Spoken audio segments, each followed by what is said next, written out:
Determinado ang Zamboanga Valientes na mapatalunan ang titulo sa bagong Asian-wide league na lalahukan ngayong Abril. Yan ang ulat ni Rafael Bandairel. Lalahok ang Zamboanga Valientes sa katatatag lang na The Asian Tournament na magbubukas sa April 19. Sa pagsali nila rito, iisa lang ang kanilang pakay, ang maiuwi ang titulo. Yan ay dahil sa sarili nilang teritoryo sa Zamboanga City na katakdang idaos ang Grand Finals ng torneo.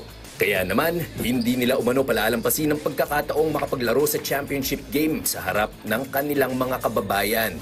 Bilang isang Zamboangueño, para sa guard na si Mike Tolomia, napakalaking karangalan ng bitbitin ng pangalan ng syudad na kanyang pinagmulan. Sobrang excited ko kasi first time ko makalaro dito and dinadala din namin yung city namin which is Zamboanga City and at the same time yung Pilipinas din. So yun, sobrang excited ako na makalaro sa international tournament. Samantala, sariwa pa mula sa kanyang senior season sa UP Fighting Maroons. Handa na ang Senegalese big man na si Malik Diouf na magpakitang gila sa eksena ng international professional basketball.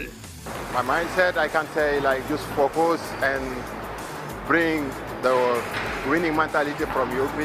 When I got the winning mentality I got from UP toward the tournament. Pinaghalong puwersa ng mga veteranong local players, college standouts at mga dominanteng import ang babandera para sa Valientes. Pero hindi pa riyan natatapos ang kanilang mga pakulo. Ayon sa team owner na si Juni Navarro, may pagkakataong maglaro ang 8-time NBA All-Star na si Dwight Howard para sa kanilang kupunan. Actually, until now, it's still under negotiation, but we're hoping that we can sign him. But siguro nasa 70% and according also yung sa nagdi-deal, medyo okay naman daw si Dwight. Ano na lang siguro. So hopefully by around last week of June, we will announce kasi July we will be hosting the Grand Finals of the Asian Tournament in Zamboanga City.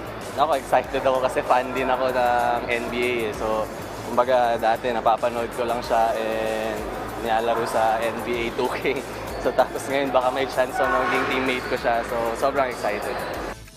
Magsisimula ang kampanya ng Valientes sa Biyernes, April 19, kung saan makakaharap nila ang Ningbo Bulls ng China. Rafael Bandairel para sa Pambansang TV sa Bagong Pilipinas.